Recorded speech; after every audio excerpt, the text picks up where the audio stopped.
घाटी रुग्णालयात डोळे तपासणीसाठी आलेल्या वयोवृद्ध महिलेला थाप मारून एका 30 ते 40 वर्षीय महिलेने सराफाकडे घेऊन जात तिचे दागिने काढून घेतले आहे। हा संपूर्ण प्रकार सीसीटीव्ही कॅमेऱ्यात कैद झाला असून अनुसया नितनवरे या महिलेच्या तक्रारीवरून बेगमपुरा पोलीस ठाण्यात तक्रार दाखल करण्यात आली आहे।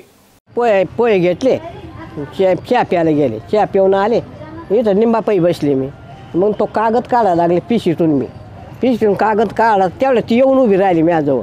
म्हणजे काय करायचं आहे तर मला मी या वापाटीत जायचं म्हणलं, म्हणजे संघ कोण नाही का तर म्हणलं नाही, म्हणजे मी येते चाल, म्हणजे मीच कामाला आहे म्हणे, आणि चाल म्हणे। मग आता तिकडून नेलं, तिकडं बसलं, चहा पाजली तिनं मला, चहा पाजली आणि चाल म्हणे आई रिक्षात जाऊ सोनाराच्या घरी काढायला। मग कोण काढायचं काय म्हणले नाही का? ती म्हणते काढायची, काढते नाही म्हणे, करते नाही मी, आम्हाला करते नाही म्हणे, आम्हाला करीत नाही म्हणे। बरं, कधी नेलं तुम्हाला तिकडं? गुरुवारी। गुरुवारी? हां। बरं, कुठं नेलं? सोनाराच्या घरी। बरं बरं, आणि काय काय होतं तुमच्या कानात? किती काढलं? काय आलं? हे 2 फूट होते, हा इकून 2 होते, हे फुलं होते, एक गरांची फुलं, आणि गळ्यात 2-3 मणी होते, ते घेत, ते बी काढ म्हणे आई, ते बी काढ। जुनं असं राहते आता जुन्याचं आहे ना, आता आमची जुन्या मायाचं म्हणलं 5,000 नव्हतं तवा तरी। बरं, आई मग आता तुमचं पूर्ण नाव काय आणि तुम्ही कुठून आले नेमकं? साताऱ्याहून आले ना भाऊ मी। काय नाव पूर्ण तुमचं? कोणाचं? तुमचं? माझं नाव अनुसाहेबाई मुरलीधर नन्नवरे। हां, नवरे। बरं, मग पोलीस स्टेशनला तुम्ही गेल त्या काही तिथं काय झालं? पोलीस स्टेशनला तिकडं मी दारी बसले, बाबूनच विचारलं काय करायचं ते।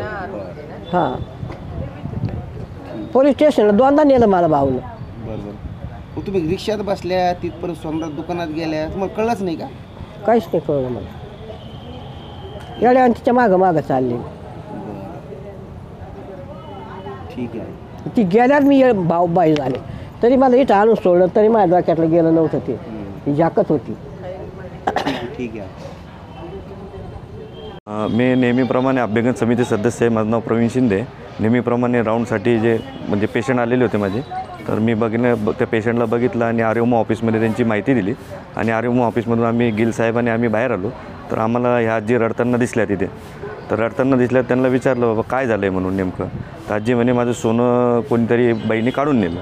तर आम्ही असं विचारपूस केली, आजीने सगळं आम्हाला डिटेलमध्ये सांगितलं की मी बसेल होती OPD जवळ, OPDपासून मी पेपर काढला, पेपर काढून उपचारासाठी गेले, तर ती बाई आली मागून, आजी तुमच्यासोबत कोणी आहे का? तर आजी म्हणे नाही। तर मग आजीला त्यांनी बाहेर आणलं, म्हणे आपल्याला ते MRI करायचं आहे आणि त्याच्यासाठी हे सोनं वगैरे काढावं लागेल म्हणे तुम्हाला। तर आजीला बाहेर आणलं, आजीला पोहे खाऊ घातले आणि आजीचं तोंड वगैरे फ्रेश करून घेतलं, आजीला इंचरायला लावलं। आजीने इंचरलं वगैरे सगळं व्यवस्थित झाल्यानंतर रिक्षा गेली याच्याजवळ आर्योमा ऑफिसजवळून, तिथून रिक्षाने ते आजी सांगत होत्या की आमकास मैदानच्या मागची गल्ली।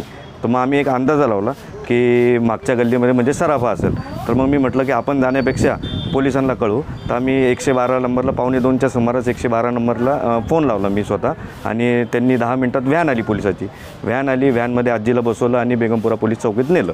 बेगमपुरा चौकीत नेल्यानंतर तिथं PI मॅडम होत्या आणि गायकवाड साहेब होते। तर गायकवाड साहेबांनी आणि PI मॅडमनी सांगितल्याप्रमाणे तर आजीला रिक्षात बसून आम्ही पूर्ण सराफा मार्केट फिरलो, कमीत कमी 2 ते 3 घंटे आम्ही सराफा मार्केट रिक्षाने फिरलो।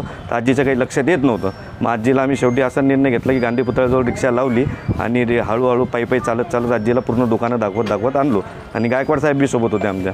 तर मग आजीने एक दुकान ओळखली, तर आजी मागे त्या दुकानामध्ये गेली आणि ती म्हणे आजी म्हणे हीच दुकान आहे, आणि तिथल्या दुकानदारातल्या जो काम करणारा माणूस होता तो बी म्हणे की बाबा ह्या आजी आल्या होत्या सकाळी, यांच्यासोबत एक महिला होती, त्यांनी सांगितलं की MRIचं दवाखान्याचं काम आहे तर हे काढून द्या म्हणून। तर त्यांनी काढलं आणि त्या बाईच्या हातात दिलं सगळं सोनं, आणि ते आजी 10 रुपये देत होती त्यांना काढायचे, त्यांनी ते पैसे पण नाही घेतले तर सोनारांनी।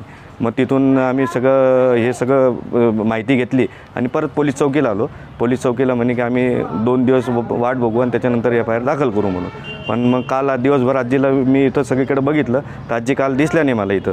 तर मी तसं गायकवाड साहेबाला कळवलं, पण गायकवाड साहेब म्हणे आपण संध्याकाळी बघू म्हणे, पण गायकवाड साहेबाला काहीतरी काम निघाल्यामुळं गायकवाड साहेब आले नाही। मग आज सकाळी परत आजीचा मला फोन आला, तिथून एका जणाला फोन लावला आजीने फोनवरून, तर मग मी आलो आजीकडं, आणि आजीकडे आल्यानंतर मग आजीला सगळं सांगितलं असं आहे तर आता पुढची प्रोसेस आता त्याच्यावर FIR होऊन ते बाईला पकडलेत, कारण फुटेजमध्ये पूर्ण क्लिअर आलेले. तर आजीचं सोनं जर भेटलं तर आजीची पुंजीच ती आहे की जर पोरं त्या पोरगं ते आलं नाही त्यांना हे देऊन पण, माहिती देऊन पण, आणि मग आजीची तेवढी पुंजी त्यांना भेटावी हीच आमची एक माफक अपेक्षा आहे. बरं, तुम्ही रोज या घाटी परिसरात वावरता, तुम्ही असं वाटतं की बघितल्यासारखं कुठं असं काही का नेमकं सराईत गुन्हेगार आहे ती का काही इथलीच आहे वगैरे असं काही? नाही, त्यांच्या पोशाखावरून तर असं वाटतं की ती बाई एकदम प्रोफेशनल आहे बरं का. तिच्याजवळ पर्स वगैरे असं आहे, पण ते इथं नेहमी असं बघण्यात येत नाही आणि OPD मध्ये खूप गर्दी असल्यामुळं काही लक्षात येत नाही की कोण काय करतोय म्हणून. पण ह्या अशा वारंवार घटना घडतात. या आजी आम्हाला भेटल्या म्हणून ही उघडकीस झाली. असे भरपूर प्रकरणे, कारण आम्ही तिथं आजीजवळ उभं होतो त्यावेळेस कधी कोणी म्हणे रिक्षावाल्याने पैसे काढून घेतले,